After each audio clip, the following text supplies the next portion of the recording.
And welcome back to our new blog. কেমন আছো তোমরা সকলে? আশা করছি সকলে খুব ভালো আছো, আমিও বেশ ভালো আছি। তো সকলকে জানাই শুভ রথযাত্রার প্রীতি শুভেচ্ছা, অনেক অনেক ভালোবাসা। এখন সকালবেলা উঠে ফার্স্টে হলো স্নান ধান করে এখন হবো রেডি, কারণ আজকে আমার ডিউটি আছে। তো চলো আজকে চেষ্টা করবো একটু তোমাদের সাথে ব্লগটা শেয়ার করবার, কেমন কাটলো আজকে রথযাত্রার দিনটা। তো চলো আজকের ব্লগটা এখান থেকে স্টার্ট করা যাক। ভিডিওর ইন্ট্রোটা কমপ্লিট করেই চলে আসলাম রেডি হতে, আর একটু তাড়াহুড়োর মধ্যেই রয়েছি, তো ঝটপট তৈরি হয়ে নিচ্ছিলাম।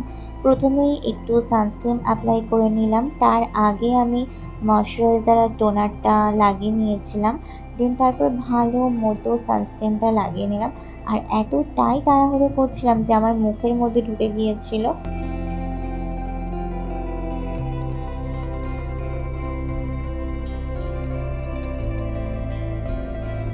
প্রতি বছর রথের দিনের একটাই বিষয়, সেটা হলো একদম প্রচণ্ড পরিমাণে হয় বৃষ্টি, আর রথের মেলায় প্রচণ্ড পরিমাণে হয় কাদা।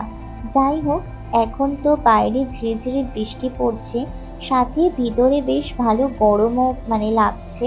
তো আমি এখানে ঝটপট করে তৈরি হয়ে নিচ্ছিলাম। আর আমি এখানে যে কানের দুলটা পরছি, সেই দুলটা আমি গত সপ্তাহের আগে কিনেছিলাম। গত সপ্তাহে শনিবার দিনকার যখন বেরিয়েছিলাম, তখন আমি এই দুলটাই ফার্স্ট টাইম পরেছিলাম। আর দুলটা না বেশ সুন্দর, আমার কাছে বেশ ভালো লেগেছে। যাই হোক, ওখানে আর বেশি সময় নষ্ট না করে চলে এসেছি সোজা বারাসাত স্টেশনে। এখন হলো প্ল্যাটফর্মে বসে আছি ট্রেনের অপেক্ষায়, আর মোটামুটি এখনের এই ট্রেনটা ফাঁকাই যাবে।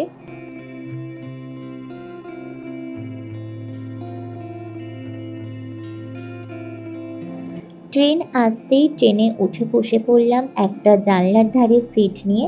এখন শান্তিতে যাব হলো নিজের গন্তব্যে। এই তো আমি চলে এসেছি। তো অফিসে যাওয়ার পরে আর কোনো রকমের কোনো ভিডিও করিনি। আমি অফিস থেকে বেরিয়ে আবার ভিডিওটা কন্টিনিউ করেছিলাম। তো চলো সোজা বেরিয়ে দেখা হচ্ছে আবার তোমাদের সাথে। ওই যে বলেছিলাম অফিস থেকে বেরিয়ে দেখা হচ্ছে, আমি সোজা চলে এসেছি বারাসাতে। এসেই আমার আর্যর সাথে দেখা হয়ে গেল, তারপরে দুইজনে মিলে সোজা এখন যাচ্ছি একটু চা খেতে।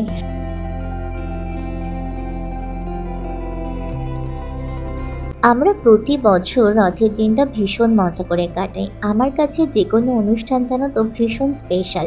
আমি সব সময় সব অনুষ্ঠান মন থেকে পালন করবার চেষ্টা করি। হ্যাঁ, হয়তো আমি সেইভাবে পালন করতে পারি না, তবে আমার মানসিক অবস্থান থেকে আমি ঠিকই সেই অনুষ্ঠান মনের মতো করে পালন করবার চেষ্টা করে থাকি। যাই হোক, অনেক কথা হলো, চলে এসেছি চায়ের দোকানে। তো আজকে যেহেতু রথ, সেই জন্য একটু দূরেই আসলাম চা খেতে, খুব একটা দূরে না, তবে একেবারে কাছেও না। এই তো এখানে গরম গরম 2 কাপ চা নিয়ে নিয়েছি, আর নিয়ে নিয়েছিলাম একটা চকো চিপস কুকিজ। তো যাই হোক, তারপরে এখান থেকে চা খেয়ে সোজা চলে এসেছি। রে রথের ছুটিটা কেমন কাটালি? রথের ছুটি আর আমার এই যে রথের ছুটি। কাজ করে কেমন আছিস?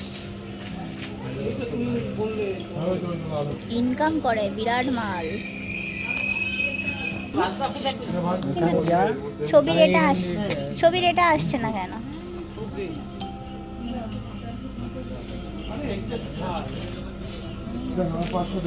যাই হোক, মুখটা কত ক্লিয়ার দেখাচ্ছে, আমার মুখটা কিন্তু এরকমই, কোনো ফিল্টার নেয় না। এসেছিলাম একটু জিলিপি নিতে, তবে এসে দেখলাম জিলিপি ভাজা এখনো চলছে, তবে আমাদের ওয়েট করতে একটু ইচ্ছে করছিল না। চলো, জিলিপি খাওয়া হলো না, এখন যাব অন্য দোকানে। এই দোকানের জিলিপি এখনো ভাজাই হয়নি, অন্য দোকানে যাব। সবকিছু ঠিকঠাক। এই তো চলে এসেছি আমরা নেক্সট দোকানে। এখানে একদম গরম গরম জিলিপি ভাজছে রথের দিনে। কিন্তু জিলিপি ভাজা আর পাঁপড় ভাজা না খেলে রথ কিন্তু ইনকমপ্লিট থাকে, এটা আমার মা বলে। তো আমি ওই জন্য বাড়ি ফেরার পথে জিলিপি নিয়ে নিচ্ছিলাম, আর আর্য কাকু কাকিমার জন্য জিলিপি নিচ্ছিল। আর এখানে আমি জিলিপি ভাজার ভিডিও করছিলাম বলে কাকু বলছে, দেখো আমার জিলিপির ভিডিও করছে। আর কাকুর হাসিটা কি মিষ্টি ছিল না। সারাদিনের জার্নি কাটিয়ে চলে এসেছি বাড়িতে, এখন হব হলো ফ্রেশ। দেন আমি যাব একটু মন্দিরে আমার গোপাল সোনা আর প্রভু জগন্নাথকে দর্শন করতে। এই হলো আমার রথের দিনের সারা দিনের সব থেকে সুন্দর মুহূর্ত। সত্যি বলতে বাড়ির বড় মা, গোপাল সোনা, জগন্নাথ দেব এদের সকলকে দেখলে এক মুহূর্তেই আমার মন ভালো হয়ে যায়।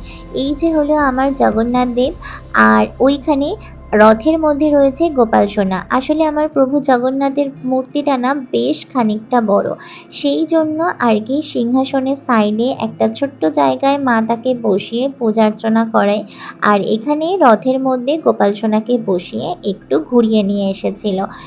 তো এই তো ছিল আমার রথের দিনের একটা ছোট্ট মিনি ব্লগ। আশা করছি তোমাদের অনেক ভালো লাগবে। আচ্ছা তোমরা জানিও তোমাদের রথ কেমন কাটলো।